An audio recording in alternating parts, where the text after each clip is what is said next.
대림절 두 번째 주일입니다. 대림절은 우리가 기다리는 시간이다라고 말씀을 드렸죠. 세상에 기다림이 없는 사람은 아무도 없을 것입니다. 그런데 만약에 우리가 아무것도 나는 기다리는 것이 없다라고 하는 그러한 삶 가운데 있다고 한다면 그 삶은 어떤 삶일까요? 소망이 없는 삶이지 않을까 싶습니다. 나이가 들어가면서 사실은 기다리는 것들이 조금씩 줄어가기는 하는 것 같습니다.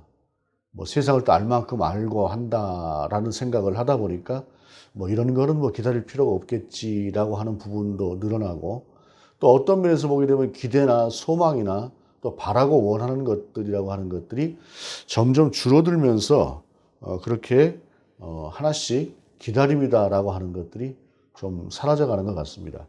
그것은 우리의 상황과도 좀 관계가 있을 것인데, 그런데 우리가 기억해야 될 것은 그리스도인에게 기다림이라고 하는 의미는 좀 더 다르다라고 하는 것입니다. 때로는 모든 상황이라고 하는 것이 아무것도 내가 기대할 것이 없는 상황이다라고 하는 그런 상황이라고 할지라도 하나님은 우리를 위해서 준비하시고 예비하셨던 것들을 이루시려고 우리를 인도해 가시는 그러한 과정을 놓지 않습니다. 그렇기 때문에 우리에게는 언제나 기대가 있어야 하고 기다림이 있어야 하고, 특별히 우리의 모든 믿음은 정점은 우리가 하나님을 뵙는 그날에 가 있으므로 우리가 그 날을 바라보는 그 소망, 그 날을 기다리는 그런 마음들은 결코 잊지 않아야 될 것이다 라고 하는 것입니다. 본문은 하나님의 백성에게 기다림이란 어떤 의미인가, 그리고 또한 그리스도인에게 기다림이란 어떤 의미인가 라고 하는 것들을 우리로 하여금 생각하게 하는 그러한 말씀입니다. 1절을 보게 되면 너희의 하나님이 이르시되 너희는 위로하라 내 백성을 위로하라 라고 말씀하고 있습니다. 이 세상에 위로가 필요하지 않은 사람은 아무도 없습니다.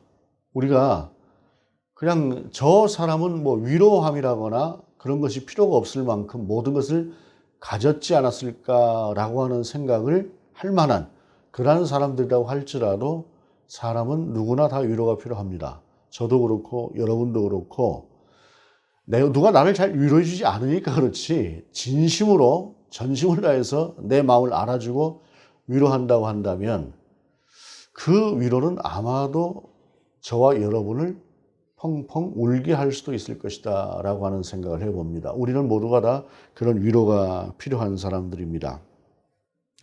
전에 그 심순덕이라고 하는 분이 시를 쓴 것 중에 한때 상당히 우리가 많이 읽혔던 그런 시기도 해요. 어머니는 그래도 되는 줄 알았습니다 라고 하는 시였습니다. 어머니는 찬밥 한 술 그냥 대충 말아 드셔도 되는 분이다. 어머니는 그냥 허리가 부러지도록 일을 해도 그냥 그게 어머니지라고 생각했던 그러한 마음들이 그 시에 나와져 있고, 그 시 마지막에 이렇게 정리가 돼요. 어머니는 그래서는 안 되는 분이었습니다라는 것입니다. 어머니가 그래서는 안 되는 것인데 이 자식이 참 그렇게 살았다라고 하는 회한을 담은 그런 말이죠.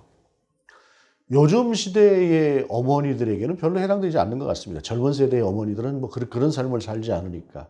그러나 연세가 어느 정도 드신 노인 축에 해당되는 그러한 어머니들은 다들 그렇게 사셨습니다.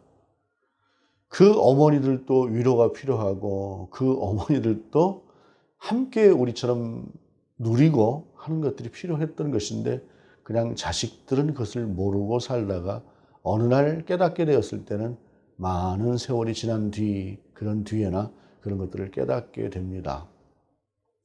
세상에 위로가 필요하지 않은 사람은 없고 모두가 다 위로가 필요한 세상입니다. 그러한 세상에 말씀하시기를 본문은 너희의 하나님이 이르시되 너희는 위로하라 내 백성을 위로하라 라고 말씀하고 있습니다. 그러면 여기서 너희는 누구인가요? 내 백성을 위로하라 라고 하나님께서 말씀하시는 너희는 누구일까요? 여기서 너희는 천사들을 가리키고 있습니다. 천사들을 가리키면서 위로하라 라고 말씀을 하고 있는데, 그 말을 전하라는 말이죠. 이 말을 가서 위로하라 라고 하는 말을 가서 전하라고 하는 말인데, 선지자에게 가서 전하라는 말입니다. 그 선지자에게 뭐라고 전하는 것이냐? 2절에 보게 되면 너희는 예루살렘의 마음에 닿도록 말하며 그것에게 외치라. 그 노역의 때가 끝났고 그 죄악이 사함을 받았느니라. 그의 모든 죄로 말미암아 여호와의 손에서 벌을 배나 받았느니라 할지니라 하시니라. 노역의 때가 끝났다라고 하는 이 말씀은 무엇이냐면 복역의 때가 끝났다라고 하는 말로 공동번역과 새번역이 번역을 하고 있는 것처럼 구속되어져 있고 갇혀져 있는 사람에게 이제 네가 그만 갇혀도 된다. 이제 풀려날 때가 되었다라고 하는 그러한 말씀을 하고 있는 것이 본문의 말씀입니다. 군대만 가 있어도 제대하는 날이 그렇게도 기다려지지요. 그런데 만약에 어떤 억울한 죄가 되었든 자기가 죄를 짓고 들어갔든 간에 감옥에 갇혀서 무기수가 되었다고 생각을 해 보십시다.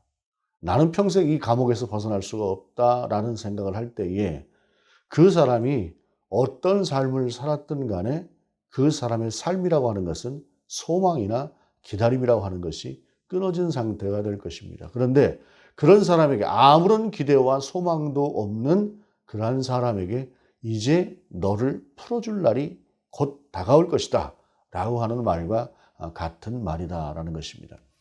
이스라엘 백성이 하나님 앞에 범죄했지요. 이스라엘 사람들이 이스라엘 백성이 하나님 앞에 범죄하고 그 범죄함으로 말미암아 하나님께서 그들을 끌어가시는 도중에 이제는 도저히 말로 되지 않으니까 그들을 가장 힘들고 어려운 상태로 놓아두셨습니다. 그것이 바벨론 포로였습니다. 심지어는 왕조차도 눈이 뽑힌 채로 쇠사슬에 묶여서 끌려가야 했던 그러한 시대를 그들이 살아야 했습니다. 그렇게 지냈던 수십 년의 세월이 지나가고 이스라엘은 이제 모든 것이 끝났다고 생각을 했을 것입니다. 어떤 소망이 우리에게 있겠는가?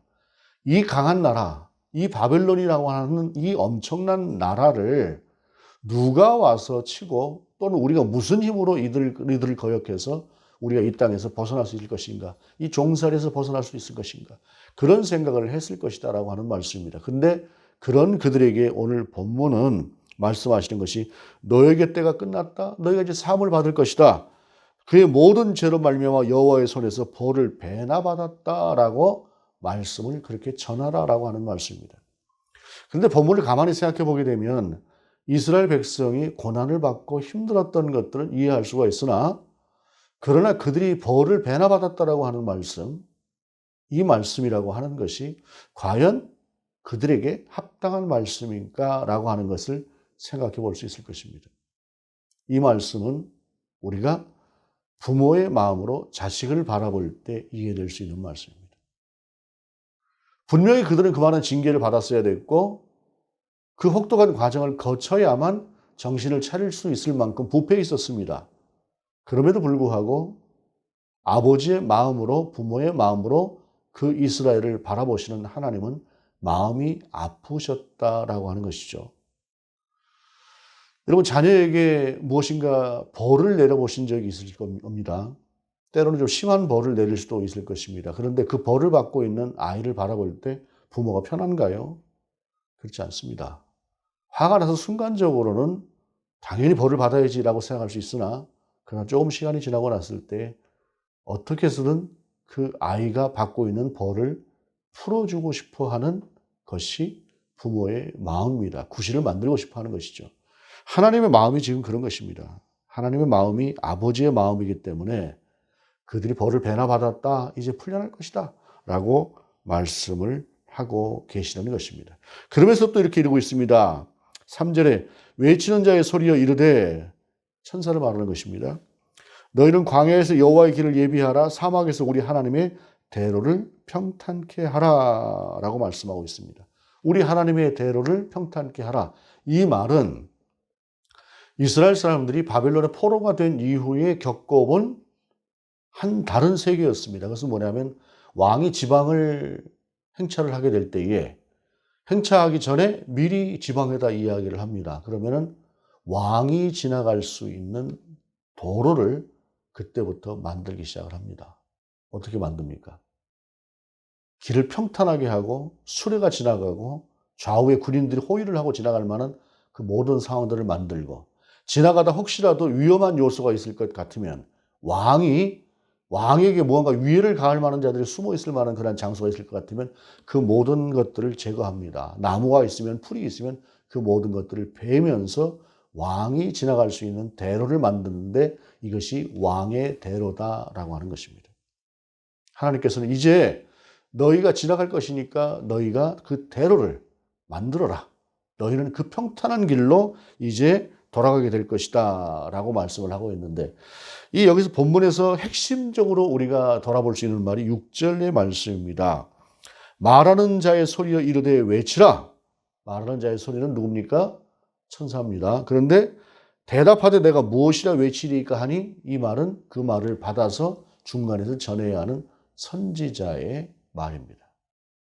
이 말이 그냥 우리가 그냥 보았을 때는 외치라 하니까 무슨 말씀을 외치라고 하는 겁니까? 하고 천사에게 묻는 것 같은 이 말이나 이 앞에 있는 말씀들을 하나님의 대로를 평탄케 하라. 노역의 때가 끝났다. 너희가 배나 받았다. 라고 하는 이 말을 다 듣고 있었던 이 선지자가 외치는 자의 소리를 통해서 외치라고 하는 그 말을 듣고 내가 무엇이라 외치리까? 라고 재질문을 하고 있는 것입니다. 그러면은 지금까지 그가 들었던 말이 분명히 있음에도 불구하고 다 들었음에도 불구하고 내가 무엇을 외치리까? 라고 말하고 있는 이 짧은 단어 속에 들어있는 이 선지자의 마음은 어떤 것인가요? 그것은 무엇이 변한 게 있다고 가서 외치라는 말입니까? 어떤 소망이 있다고 가서 외치라는 말입니까? 바벨론이 망하기를 했습니까? 아니면 바벨론이 변심을 해서 이제 우리에게 따뜻한 관용을 베풀고 있고 그들이 우리가 돌아갈 수 있도록 하겠다고 하는 어떤 징조가 있습니까? 아무것도 없습니다. 전혀 없습니다. 결코 이루어지지 않을 것 같은 그러한 미래를 왜 제게 전하라고 하시는 것입니까? 라고 하는 것이 바로 이 본문 속에서 말씀하고 있는 내가 무엇이라 외치리까? 라고 하는 질문을 하고 있는 선지자입니다. 그리고 이것은 오늘을 살아가는 우리 인생이 하나님을 향해서 항변하고 있는 그러한 우리의 마음속에 있는 한 가지의 질문일 수도 있을 것입니다. 다 들었습니다. 그런데요, 아무리 봐도 그 말씀이 이루어질 것 같지 않습니다. 제가 경험해 보건대 그 말씀은 아닌 것 같습니다. 라고 하는 내 안의 경험과 내 안에 생겨나는 판단과 내가 가지고 있는 어떤 지적인 그러한 판단들, 이러한 것들이 함축되어져서 내가 무엇이라 외치리까? 라고 다 들었음에도 불구하고 다시 되묻고 있는 이 말씀은 저항이고 항변이다 라고 볼 수가 있는 말씀입니다.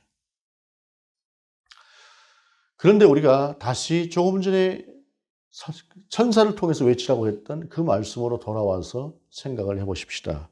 4절의 골짜기마다 도두어지며 산마다 언덕마다 낮아지며 고르지 아니한 것이 평탄하게 되며 험한 것이 평지가 될 것이요. 이것이 왕의 대로입니다. 왕이 지나가는 곳에 있어서 움푹 패인 곳이 있으면 돌을 메꿔서 거기를 평탄을 시킵니다. 좀 올라가 있는 산들이 있다. 돌아가기 힘들다. 웬만한 거 깎아내려서 길을 만드는 것입니다. 그렇게 길을 만들어서 왕이 지나갈 수 있는 좋은 도로를 만드는 것이 이때 당시 왕의 대로인데 오늘 본문을 통해서 하나님의 대로를 만들려고 하는 이 말씀은 하나님께서 이스라엘 백성이 돌아갈 수 있는 그 대로를 만들려고 하는 그런 말씀으로만 받아들일 수 있을 것이냐라고 질문을 했을 때 이것은 좀 다른 의미로 우리가 생각할 수 있는 말씀이다라고 하는 것입니다. 우리 속에서 뾰족하게 솟아나 있는 하나님을 향한 그런 불신의 마음들이 있습니다. 우리의 마음속에서 움푹 푹 꺼져 있는 하나님을 향해서 실망된 마음들이 이 안에 있습니다. 갖가지의 모든 하나님께서 내게 오시는 것, 내가 하나님께로 나아가는 것에 있어서 방해가 되는 요소들이 이스라엘 가운데 그리고 오늘 본문의 말씀을 듣는 우리들 가운데도 존재할 수 있다라고 하는 사실입니다.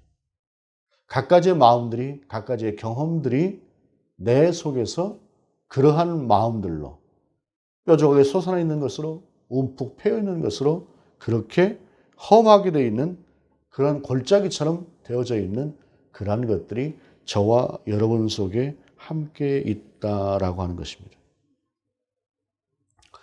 그렇기 때문에 항변했던 그 선지자의 마음이, 선지자의 내가 무엇을 전하리까라고 하는 말이 있었을 것입니다. 그런데 그들 가운데 하나님은 바로 우리의 심령을 말씀하시면서 이어가는 말씀이 7절에 풀은 마르고 꽃이 시들면 여호와의 기운이 그 위에 불미라 이 백성은 실로 풀이로다. 풀은 마르고 꽃은 시드나 우리 하나님의 말씀은 영원히 서리라 하라.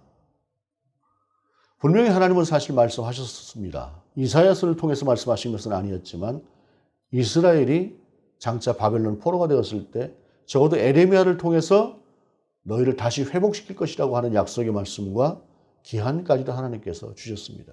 다니엘이 기도하다가 그 기한이 다 되었다라고 하는 것을 깨달았다고 하는 다니엘서의 말씀처럼 주셨음에도 불구하고 기억하지 못했던 것들. 상황이라고 하는 것이 너무 힘들고 어려워서 더 이상 바라볼 소망이 없다고 생각했던 그들의 연약한 믿음들이 있었으나 그러나 하나님은 분명히 약속하셨고 이제 그들 가운데 그 약속을 이루실 것인데 이제 말씀하시는 이 말씀은 약속이 되어서 반드시 이루실 것이다 라고 하는 것이 하나님의 말씀은 결코 변하지 않는 말씀이다라고 하는 것을 말씀하고 있는 것이다 라고 하는 사실입니다. 그러면서 9절에 보게 되면 선지자를 향해서 전령이 다시 이렇게 이릅니다. 아름다운 소식을 시온에 전하는 자여 너는 높은 산에 오르라. 아름다운 소식을 예루살렘에 전하는 자여 너는 힘써 소리를 높이라. 두려워하지 말고 소리를 높여 유다의 성읍들에게 이르기를 너희의 하나님을 보라 하라. 바벨론의 포로라고 하는 이 절망적인 상황 가운데 갇혀져 있고 한치로 나아갈 수 없는, 허락되지 않으면 결코 돌아갈 수 없는 예루살렘이라고 하는 그들의 본향, 그들이 바라보고 소망하는 그 땅, 그 시온의 성, 그 성에 서서 이제 외치라는 것입니다. 이제 실제로 외치라라고 하는 말씀을 본문은 우리 가운데 주고 있는 것입니다. 왜요? 하나님의 말씀은 반드시 지켜지는 그런 말씀이기 때문에 그렇다라고 하는 것입니다. 로마서 8장에 이런 말씀이 있습니다. 우리가 소망으로 구원을 얻었으며 보이는 소망이 소망이 아니니 보는 것을 누가 바라리요. 믿음이라고 하는 것은 어떤 것인가? 보이는 것이 눈앞에 있다고 한다면 그것은 믿음이 아니라 그냥 보는 것입니다. 그런데 구원이라고 하는 소망은 우리 가운데 보이지 않는 것으로 존재해 있기 때문에, 임해 있기 때문에 거기에는 믿음을 통해서 보는 그 믿음이라고 하는 것이 필요하다라고 하는 것이 이 말씀입니다.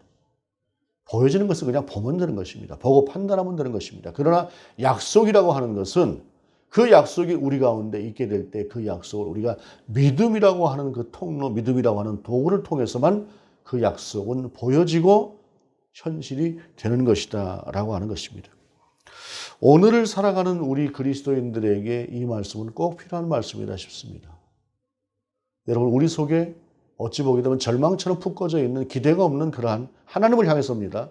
그런 것들이 있고 또 어찌 보게 되면은 하나님이 아닌 다른 것을 우뚝 솟아 있어서 이제 이것이 우리의 좌표다, 이것이 우리가 사는 방식이다라고 나와 있는 그러한 것들도 있을 수 있을 것입니다.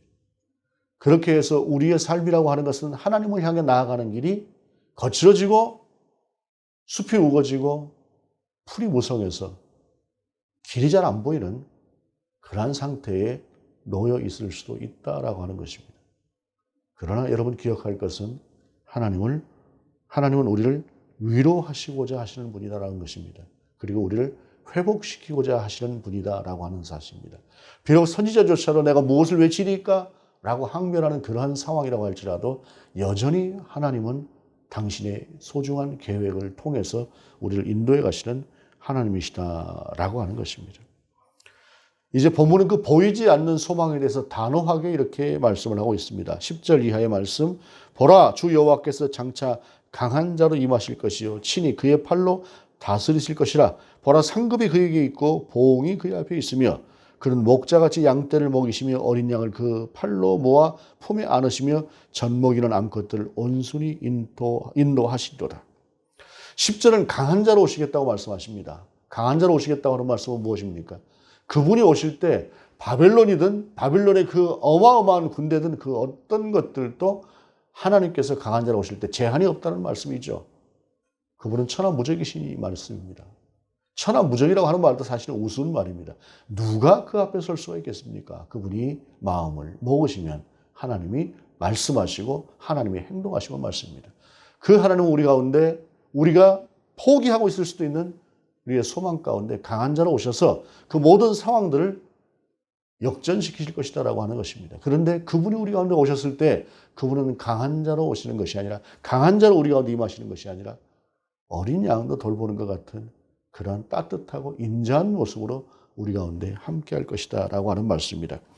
이 말씀은 현실 앞에 놓여진 현실 앞에 절망하고 있는 이스라엘 향해서 주시는 말씀이고 그 현실을 이제는 깨트리고 너에게 새로운 소망을 주시겠다고 하는 그러한 말씀입니다. 또한 이 말씀은 그것으로는 온전하게 될 수 없는 우리가 살고 있는 이 역사 속에서만 이루어지는 그 역사로만은 모든 것이 온전하게 될 수 없는 그러한 상황을 넘어서 결국에 준비하고 예비하셨던 당신이 사람의 모습으로 오셨던 그리고 사람의 모습으로 오셔서 우리 가운데 온전한 길을 내어주셨던 그 길을 말씀하시는 것이다라고 하는 사실입니다. 왕의 대로 그 좋은 길을 내는 것은 수많은 이들의 고혈과 힘듦이라고 하는 것이 그 안에 필요할 것입니다. 그러나 하나님께서 내시는 그 대로는 당신이 십자가에 달리심으로 그리고 죽으심으로 우리를 향해서 내어놓으신 그 길입니다. 역사 속에 존재했던 모든 우상들과 반하나님적인 문명은 우리를 하나님으로부터 멀어지게 하는 그런 삶들을 우리의 심령으로부터 만들어 놓게 된 것 같습니다. 모든 역사 속에 그랬습니다. 어찌 보기도 미개한 시대에는 우상이라고 하는 그런 모습으로 또한 오늘을 사는 우리에게는 그 시대의 우상이 아닌 좀 더 진화되고 발전된 다른 모습들로 여전히 우리를 하나님과의 관계 속에서 멀어지게 하려는 그런 모습들을 보이고 있습니다. 그러한 속에서 우리는 우리 자신도 모르게 여러 가지로 하나님이 우리에게 오시는 그리고 우리가 하나님께로 가는 그 길에 많은 장애물들을 놓고 사는 그런 삶을 살고 있습니다. 기다림의 시간이라고 하는 것은 바로 왕이신 하나님께서 우리 가운데 오실 수 있는 길을 그리고 그 하나님을 향해서 나아갈 수 있는 우리의 길을 다시 한번 점검해 보는 것입니다. 길은 열려 있는가? 그 길은 앞으로 나아가는 길이 보이는 길인가? 아니면 잡초무성하고 숲 우거져서 이리 꺼지고 저리 꺼지고 이리 높아지고 저리 높아져서 나아가기 힘든 그러한 길이 되어져 있는가? 아니면 길인지도 모르는 그러한 상태로 놓여져 있는가? 라고 하는 것들을 돌아볼 수 있기를 원합니다. 하나님은 분명히 우리를 위로하시기를 원하고 당신의 백성에게 소망을 주시겠다고 말씀하고 계심에도 불구하고 우리 안에 그와 같은 것들이 있을 때 하나님은 그것을 억지로 하지 않으신다라고 하는 것을 기억하면서 내 백성을 위로하라고 말씀하신 아버지 되시는 그 하나님의 위로하심을 우리가 충만히 받고 누릴 수 있는 그 길을 내고 열어갈 수 있는 우리 모두가 될 수 있기를 원합니다. 기도하시겠습니다. 존귀하신 주님, 우리를 불쌍히 여기시고 우리를 위로하기 원하시는 하나님의 마음을 알게 하시옵소서. 그 하나님 앞에서 그 하나님과 우리 사이에 놓여지는 그 길이 잡초 우거지고 숨무성하고 우뚝 솟아난 장애물들 푹 꺼진 절벽과도 같은 그러한 끊어진 길은 아닌지 돌아보게 하시고 그 모든 길들을 정리하고 메꿈으로 우리가 하나님께로 나아가고 하나님께서 우리 가운데 오시는 그 길을 열어가는 그러한 대림절의 기간이 될 수 있도록 인도하여 주옵소서. 주 예수 그리스도 이름으로 기도드립니다. 아멘.